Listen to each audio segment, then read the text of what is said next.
ನಮಸ್ಕಾರ ಫ್ರೆಂಡ್ಸ್. ನಾವು ಪ್ರೀವಿಯಸ್ ವಿಡಿಯೋದಲ್ಲಿ ಡಿಸ್ಕಸ್ ಮಾಡಿದ್ದು ಗಿಫ್ಟ್ ನಿಫ್ಟಿ ನಮಗೆ 100 ಇಂದ 150 ಪಾಯಿಂಟ್ಸ್ ವರೆಗೆ ಗ್ಯಾಪ್ ಅಪ್ನ ತೋರಿಸ್ತಾ ಇದೆ. ನಾವು ನಿಫ್ಟಿನ 24,450 ಇಂದ 500 ಆ ರೇಂಜಲ್ಲಿ ಓಪನಿಂಗ್ನ ಎಕ್ಸ್ಪೆಕ್ಟ್ ಮಾಡ್ತಾ ಇದ್ವಿ.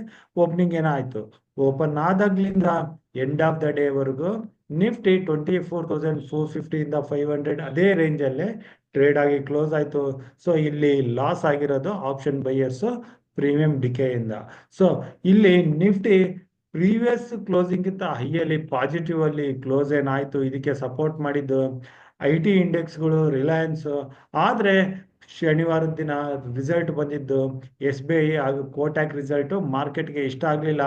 ಅವುಗಳಲ್ಲಿ ಬಂದ ಕರೆಕ್ಷನ್ಗಾಗಿ ಬ್ಯಾಂಕ್ ನಿಫ್ಟಿ ಡೇ ಲೋನಲ್ಲಿ ಬಂದು 54,800 ಅದೇ ರೇಂಜಲ್ಲಿ ಸಪೋರ್ಟ್ ತಗೊಂಡು end of the day again 55,000 ಕೆಳಗಡೆನೆ ಕ್ಲೋಸ್ ಆಗಿದೆ. ಬ್ಯಾಂಕ್ ನಿಫ್ಟಿ ಕ್ಲೋಸಿಂಗ್ ಸ್ವಲ್ಪ ಇಲ್ಲಿ ವೀಕ್ ಅಂತ ಕಾಣಿಸ್ತಾ ಇದೆ, ಆದ್ರೆ ನಿಫ್ಟಿ ಕ್ಲೋಸಿಂಗ್ ಇಲ್ಲಿ ಪಾಸಿಟಿವ್ ಆಗಿ ಕಾಣಿಸ್ತಾ ಇದೆ. ಇನ್ನು ಸೆಲೆಕ್ಟ್ ಮಿಡ್ ಕ್ಯಾಪ್ ನಿಫ್ಟಿ ನೋಡ್ಬೋದು. ನಾವು ಸೆಲೆಕ್ಟ್ ಮಿಡ್ ಕ್ಯಾಪ್ ನಿಫ್ಟಿ 12,200 ಮೇಲೆ ಸ್ವಲ್ಪ ಬುಲಿಶ್ ಆಗಿದ್ವಿ. ಇದು 12,200 ಮೇಲೆ ಬಂದ್ಮೇಲೆ ಓನ್ಲಿ ಈಗ ಸದ್ಯಕ್ಕೆ 50 ಪಾಯಿಂಟ್ಸ್ ಮೂವ್ಮೆಂಟ್ ಅನ್ನ ಕೊಟ್ಟಿದೆ. ಇಲ್ಲಿಂದ ನಾವು ಪಾಸಿಟಿವ್ ಸೆಂಟಿಮೆಂಟ್ ನ ನೋಡ್ತಾ ಇದ್ದೀವಿ. ಓವರ್ ಆಲ್ ಆಗಿ ಇಲ್ಲಿ ಕನ್ಫ್ಯೂಸಿಂಗ್ ಸ್ಟೇಟ್ ಅಲ್ಲಿ ಇದೆ Nifty, bank Nifty, select mid cap Nifty ಎಲ್ಲ. ಇನ್ನು ನಾಳೆ ದಿನ 6th ಮೇ ಸೆನ್ಸೆಕ್ಸ್ ಎಕ್ಸ್ಪೈರಿ ಇರೋ ಕಾರಣ ನಾವು ಬಹಳ ಕೇರ್ಫುಲ್ ಆಗಿ ಟ್ರೇಡ್ ಮಾಡಬೇಕಾಗುತ್ತೆ. ಮಾರ್ಕೆಟ್ ಸೆಲೆಕ್ಟ್ ಮಿಡ್ ಕ್ಯಾಪ್ ನಿಫ್ಟಿನ ಫಾಲೋ ಮಾಡಿ ಅಪ್ ಮೂವ್ ಕೊಡುತ್ತಾ ಅಥವಾ ಬ್ಯಾಂಕ್ ನಿಫ್ಟಿ ಬ್ರೇಕ್ ಡೌನ್ ಇಂದ ಕರೆಕ್ಷನ್ ಕೊಡುತ್ತಾ ಅಂತ ನಾವು ಕಾದು ನೋಡ್ಬೇಕಾಗತ್ತೆ. ಮೂಮೆಂಟಮ್ ತಕ್ಕಂಗೆ ನಾವು ಪೊಸಿಷನ್ಸ್ ನ ತಗೋಬೇಕಾಗತ್ತೆ.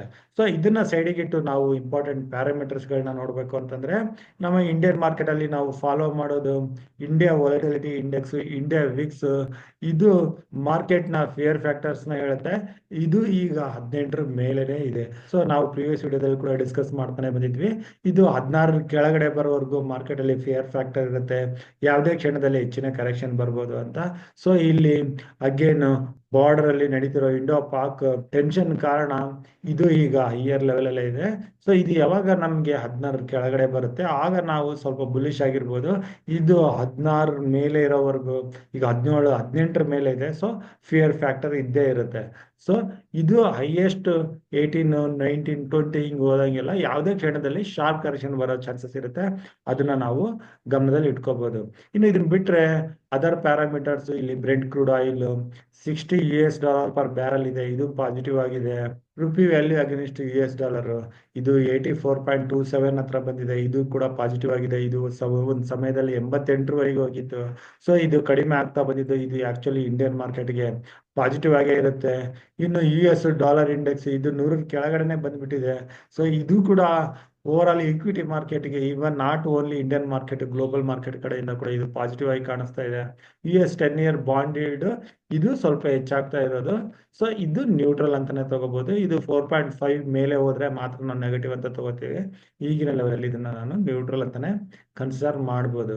ಇನ್ನು US ಮಾರ್ಕೆಟ್ ಅಲ್ಲಿ ಅಪ್ ಮೂವ್ ಕಂಟಿನ್ಯೂ ಆಗ್ತಾ ಇದೆ, ನಿಧಾನ ಆದ್ರೂ ಕೂಡ ಇಲ್ಲಿ ಅಪ್ ಮೂವ್ ಕಂಟಿನ್ಯೂ ಆಗ್ತಾ ಇದೆ. ಇದು US ನ Dow Jones features, Nasdaq IT index ಅಲ್ಲಿ ಕೂಡ ಇದು ಮೊಮೆಂಟಮ್ ಅಪ್ ಮೂವ್ ತೋರಿಸ್ತಾ ಇದೆ. ಎಲ್ಲ ಮೂವಿಂಗ್ ಆವರೇಜಸ್ ಮೇಲೆ ಬಂದಿದೆ. ಇಲ್ಲಿಂದ ಯಾವುದೇ ನೆಗೆಟಿವ್ ಕ್ಲೂ ನಮಗೆ ಸಿಗ್ತಾ ಇಲ್ಲ. ಇನ್ನು ನಿಕೈಗೆ ಬಂದ್ರೆ ಜಪಾನ್ ಇಂಡೆಕ್ಸ್ ಇದು ಕೂಡ ಸತತವಾಗಿ ಪಾಸಿಟಿವ್ ಆಗಿ ಮೂವ್ ಆಗ್ತಾ ಇದೆ. ಎಲ್ಲ ಗ್ಲೋಬಲ್ ಮಾರ್ಕೆಟ್ ಕಡೆಯಿಂದ ಈಗ ಪಾಸಿಟಿವ್ ಮೂಮೆಂಟಮ್ ಇದೆ. ಇಂಡಿಯಾದಲ್ಲಿ ಮಾತ್ರ ಸ್ವಲ್ಪ ಸೈಡ್ ವೇಸ್ ನ ನಾವು ನೋಡ್ತಾ ಇದೀವಿ. ಇದಲ್ಲದೆ FIs ಡೇಟಾ ಮಾತ್ರ ಅಗೇನ್ ಪಾಸಿಟಿವ್ ಆಗಿ ಬರ್ತಾ ಇದೆ. ಕಳೆದ 6-7 ದಿನದಿಂದ FI ಜೊತೆಗೆ DIs ಕೂಡ ಬೈ ಮಾಡ್ತಿರೋದು, ಅದು ಕೂಡ ಪಾಸಿಟಿವ್ ಆಗಿದೆ. ಓವರ್ ಆಲ್ ಡೇಟಾ ಪಾಸಿಟಿವ್ ಆಗಿದೆ. Only sentiment, fear factor, Indo Pak ಯುದ್ಧದ ಏನು ಎಕ್ಸ್ಪೆಕ್ಟೇಷನ್ ಇದೆ, ಇಂಡಿಯಾ ಎನಿ ಟೈಮ್ ಪಾಕಿಸ್ತಾನ ಮೇಲೆ ಅಥವಾ ಪಾಕಿಸ್ತಾನದ ಉಗ್ರವಾದಿಗಳ ಸ್ಥಳಗಳ ಮೇಲೆ ಏನು ಅಟ್ಯಾಕ್ ಮಾಡೋ ಎಕ್ಸ್ಪೆಕ್ಟೇಷನ್ ಇದೆ, ಅದರಿಂದ ಪಾಕಿಸ್ತಾನ ಯಾವ ತರ ರಿಯಾಕ್ಟ್ ಮಾಡುತ್ತೆ, ಈ ಯುದ್ಧ ಏನಾದರೂ ದೊಡ್ಡದಾಗಿ ಕನ್ವರ್ಟ್ ಆಗೋ ಚಾನ್ಸಸ್ ಇದೆನಾ ಅನ್ನೋ ಫಿಯರ್ ಫ್ಯಾಕ್ಟರ್ ಅಲ್ಲಿ ಮಾರ್ಕೆಟ್ ಮೇಲೆ ಹೋಗ್ತಾ ಇಲ್ಲ. ಆದ್ರೆ ನೆಗೆಟಿವ್ ನ್ಯೂಸ್ ಬಂದ್ರೆ ಒಂದು ಶಾರ್ಪ್ ಕರೆಕ್ಷನ್ ಕೂಡ ಮಾರ್ಕೆಟ್ ಅಲ್ಲಿ ಬರೋ ಚಾನ್ಸಸ್ ಇರುತ್ತೆ. ಅದಕ್ಕೆ ನಾವು ತಯಾರಾಗಿರ್ಬೇಕಾಗುತ್ತೆ. ಈಗ ಈ ಡೇಟಾ ಜೊತೆಗೆ ನಾವು ಕ್ವಿಕ್ ಆಗಿ ಆಪ್ಷನ್ ಚೈನ್ ನ ಚೆಕ್ ಮಾಡಿ Nifty, bank Nifty, select mid cap Nifty ಅಲ್ಲದೆ ಸೆನ್ಸೆಕ್ಸ್ ಟ್ರೇಡಿಂಗ್ ಲೆವೆಲ್ಸ್ ನ ಕೂಡ ಈ ವಿಡಿಯೋದಲ್ಲಿ ನೋಡೋಣ. ಇನ್ನು ನಿಫ್ಟಿ ಆಪ್ಷನ್ ಚೈನ್ ಅಲ್ಲಿ ಇಲ್ಲಿ ನಾವು ಚೆಕ್ ಮಾಡಿದ್ರೆ 24,500 ಹತ್ರ ಹೈಯೆಸ್ಟ್ ಓಪನ್ ಇಂಟ್ರೆಸ್ಟ್ ಇದೆ. ಕೆಳಗಡೆ 24,400 ಕೆಳಗಡೆ ನಿಫ್ಟಿ ಬಂದ್ರೆ ಅಗೇನ್ ಇದು ವೀಕ್ನೆಸ್ 24,300 ನ ಕೂಡ ಬ್ರೇಕ್ ಆಗಿ 24,000 ವರೆಗೂ ಹೋಗೋ ಚಾನ್ಸಸ್ ಇರುತ್ತೆ. ಸೊ ಇದು ಬಹಳ ಇಂಪಾರ್ಟೆಂಟ್ ಲೆವೆಲ್ಸ್. ಇನ್ನು ಮೇಲೆ 24,500 ಮೇಲೆ ಸೆಷನ್ ಆದ್ರೆ 24,600 ಹತ್ರ ಸ್ಮಾಲ್ ರೆಸಿಸ್ಟೆನ್ಸ್, ಅಲ್ಲಿಂದ 24,800 ಹತ್ರ ನೆಕ್ಸ್ಟ್ ರೆಸಿಸ್ಟೆನ್ಸ್ ಇಲ್ಲಿ ಕಾಣಿಸ್ತಾ ಇದೆ. ಇನ್ನು ನಿಫ್ಟಿ ಜೊತೆಗೆ ನಾವು ಬ್ಯಾಂಕ್ ನಿಫ್ಟಿ ಲೆವೆಲ್ಸ್ ನ ಚೆಕ್ ಮಾಡಿದ್ರೆ ಬ್ಯಾಂಕ್ ನಿಫ್ಟಿನಲ್ಲಿ 55,000 ಹತ್ರ ಮೇನ್ ಸಪೋರ್ಟ್ ಇತ್ತು. ಈಗ ಬ್ಯಾಂಕ್ ನಿಫ್ಟಿ ಅದ್ರ ಕೆಳಗಡೆ ಟ್ರೇಡ್ ಆಗ್ತಾ ಇದೆ. ಇದೇ ಲೆವೆಲ್ ಅಲ್ಲಿ ನಾಳೆ ಕೂಡ ಫಸ್ಟ್ 15 ಮಿನಿಟ್ಸ್ ಅಥವಾ ಹಾಫ್ ಅನ್ ಅವರ್ ಸ್ಪೆಂಡ್ ಮಾಡ್ತು ಅಂತಂದ್ರೆ ಇಲ್ಲಿಂದ ಕರೆಕ್ಷನ್ ಕೆಳಗಡೆ 54,500 ಕರೆಕ್ಷನ್ ಹೆಚ್ಚಾದ್ರೆ 54,000 ವರೆಗೂ ಬರೋ ಚಾನ್ಸಸ್ ಇರುತ್ತೆ. ಅದೇ ನಾವು ಸೆನ್ಸೆಕ್ಸ್ ನ ಕೂಡ ಒಂದು ಬಾರಿ ಕ್ವಿಕ್ ಆಗಿ ನೋಡೋದಾದ್ರೆ ಸೆನ್ಸೆಕ್ಸ್ ಎಕ್ಸ್ಪೈರಿ ಇರೋ ಕಾರಣ ಸೊ ಈಗ ಸೆನ್ಸೆಕ್ಸ್ಗೆ ಈಗಿನ ಲೆವೆಲ್ ಇಂದ 80,800 ಹತ್ರ ಸೆನ್ಸೆಕ್ಸ್ ಕ್ಲೋಸ್ ಆಗಿದೆ. 81,000 ಹತ್ರ ರೆಸಿಸ್ಟೆನ್ಸ್ ಇದೆ. ಮೊದಲನೇ ಸಪೋರ್ಟ್ 80,500, ಅದಾದ್ಮೇಲೆ 80,000 ನೆಕ್ಸ್ಟ್ ಸಪೋರ್ಟ್ ಕಾಣಿಸ್ತಾ ಇದೆ. ಸೊ ಈ ಎಲ್ಲ ಪಾಯಿಂಟ್ಸ್ ನ ನೋಟ್ ಮಾಡ್ಕೊಂಡು ಈಗ ನಾವು ಟ್ರೇಡಿಂಗ್ ಲೆವೆಲ್ಸ್ ನ ನೋಡ್ಬೇಕು ಅಂತಂದ್ರೆ ನಿಫ್ಟಿನಲ್ಲಿ ನಾವು ಕಳೆದ ಶುಕ್ರವಾರದ ಹೈ ಮೇಲೆನೆ ಅದು 24,600 ಮೇಲೆ ಮಾತ್ರನೇ ಲಾಂಗ್ ಪೊಸಿಷನ್ ತೊಳಕೆ ನೋಡೋಣ. 24,620 ಅದು ಒಳ್ಳೆ ಲೆವೆಲ್ ಆಗಿರುತ್ತೆ. 24,620 ಮೇಲೆ ಮೂಮೆಂಟಮ್ ಕೊಟ್ರೆ 24,800 ವರೆಗೆ 180 ಪಾಯಿಂಟ್ಸ್ ಮೂಮೆಂಟಮ್ ಕೊಡೋ ಚಾನ್ಸಸ್ ಇರುತ್ತೆ. ಅದೇ ಕೆಳಗಡೆ ನಿಫ್ಟಿ ಏನಾದ್ರು 24,400 ಕೆಳಗಡೆ ಬಂದ್ರೆ ಒಂದು ರಿಸ್ಕಿ ಪುಟ್ ಪೊಸಿಷನ್ಸ್ ನ ತಗೋಬಹುದು. ಇದರಲ್ಲಿ ಮೊದಲನೇ ಟಾರ್ಗೆಟ್ 24,300 ಆಗಿರುತ್ತೆ. ಇನ್ನು 24,300 ನ ಕೂಡ ಬ್ರೇಕ್ ಆದ್ರೆ ನಾವು ಇನ್ನಷ್ಟು ಕ್ವಾಂಟಿಟಿನ ಆಡ್ ಮಾಡಬಹುದು. ಆಗ ನಾವು ನಿಫ್ಟಿನಲ್ಲಿ ಹೆಚ್ಚಿನ ಕರೆಕ್ಷನ್ ಟುವರ್ಡ್ಸ್ 24,050 ಅಥವಾ 24,100 ಆ ಲೆವೆಲ್ ಆದ್ರೂ ನೋಡೋ ಚಾನ್ಸಸ್ ಇರುತ್ತೆ. ಇನ್ನು ಮಧ್ಯದಲ್ಲಿ ಅದು 24,400 ಇಂದ 24,600 ಈ 200 point range no trading range ಆಗಿರುತ್ತೆ. ಇನ್ನು ಬ್ಯಾಂಕ್ ನಿಫ್ಟಿಗೆ ಬಂದ್ರೆ ಬ್ಯಾಂಕ್ ನಿಫ್ಟಿನಲ್ಲಿ ನಾವು ಓನ್ಲಿ ಪುಟ್ ಪೊಸಿಷನ್ ತೊಗೊಳಕ್ಕೆ ನೋಡೋಣ. ಬ್ಯಾಂಕ್ ನಿಫ್ಟಿ ಇವತ್ತಿನ ಅಂದ್ರೆ ಸೋಮವಾರದ ಲೋ ಕೆಳಗಡೆ ಬಂದ್ರೆ ಅದು 54,800 ಕೆಳಗಡೆ ಬಂದ್ರೆ ಹಾಗೂ 10 ಡೇ ಮೂವಿಂಗ್ ಆವರೇಜ್ ಕೂಡ ಅದೇ ಲೆವೆಲ್ ಅಲ್ಲಿ ಬರುತ್ತೆ.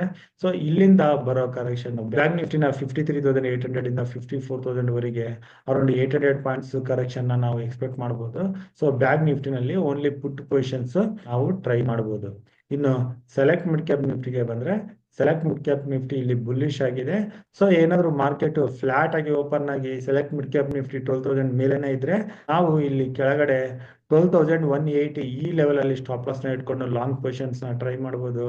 ಇದರಲ್ಲಿ ಮೂಮೆಂಟಮ್ ಕಂಟಿನ್ಯೂ ಆದ್ರೆ ಇಲ್ಲಿ 12,500 ವರೆಗೂ ನಾವು ಅಪ್ ಮೂವ್ ನ ನೋಡಬಹುದಾಗಿದೆ. ಇನ್ನು ಫೈನಲ್ ಆಗಿ ನಾವು ಸೆನ್ಸೆಕ್ಸ್ ಗೆ ಬಂದ್ರೆ ಸೆನ್ಸೆಕ್ಸ್ ಕೂಡ ನಿಫ್ಟಿ ರೀತಿನೇ ಟ್ರೇಡ್ ಆಗೋ ಚಾನ್ಸಸ್ ಇದೆ. ಸೊ ನಿಫ್ಟಿನ ಫಾಲೋ ಮಾಡಿ ಸೆನ್ಸೆಕ್ಸ್ ನಲ್ಲಿ ಕೂಡ ನಾವು ಟ್ರೇಡ್ ನ ನೋಡಬಹುದು. ಇಲ್ಲಿ ಸೆನ್ಸೆಕ್ಸ್ 80,600 ಕೆಳಗಡೆ ವೀಕ್ ಆಗುತ್ತೆ.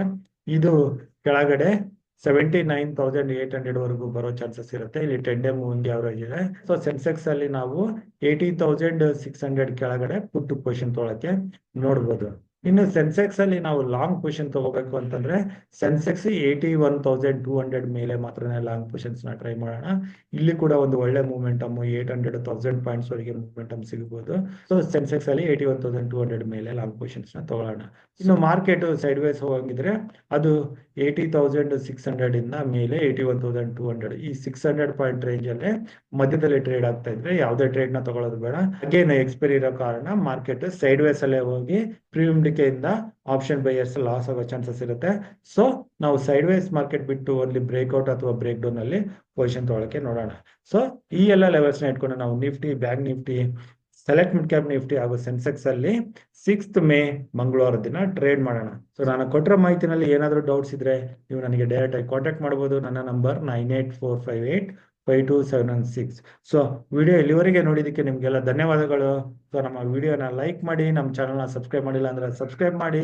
ಸೊ ವಿಡಿಯೋ ಯಾರಿಗೆಲ್ಲ ಹೆಲ್ಪ್ ಆಗುತ್ತೆ ನಿಮ್ಮ ಫ್ರೆಂಡ್ ಸರ್ಕಲ್ ಅಲ್ಲಿ ಶೇರ್ ಮಾಡಿ. ನಿಮ್ಮ ಅನಿಸಿಕೆನ ಕಮೆಂಟ್ ಬಾಕ್ಸ್ ಮೂಲಕ ತಿಳಿಸಿ. ಇನ್ನು ನನ್ನ ಮುಂದಿನ ವಿಡಿಯೋ ಬರೋವರೆಗೂ ನಿಮ್ಗೆ ನನ್ನ ಕಡೆಯಿಂದ ಧನ್ಯವಾದಗಳು. Thank you.